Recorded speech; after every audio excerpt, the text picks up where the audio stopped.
সকালের দিকটাতে এত ঘুমের আলিশ আছে, ঘুম থেকে উঠতে মনই করে না। তো কি আর করা যাবে, উঠতে তো হবেই। তো হ্যালো বন্ধুরা, আজকে আমি সকাল সকাল উঠে পড়েছি। তার কারণ হচ্ছে আমার বরের জন্য আমাকে সকাল সকাল খাবার বানাতে হবে।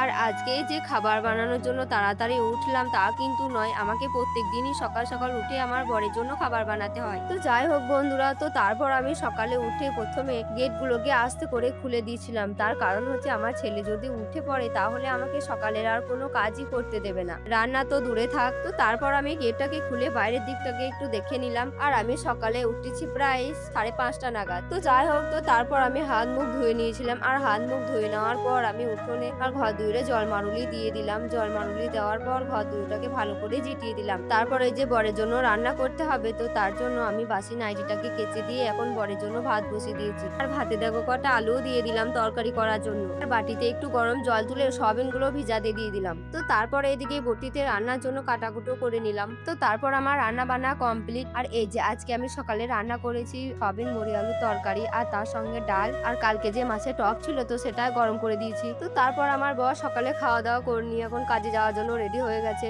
আর আমি এদিকে খাবারের ঝুলাটা দিয়ে দিলাম। আর আমার বর প্রতিদিন 8:30টার সময় কাজে যায়, আর 8:30 বাজতে বাজতে আমার সকালকার সমস্ত কিছু কাজ হয়ে যায়।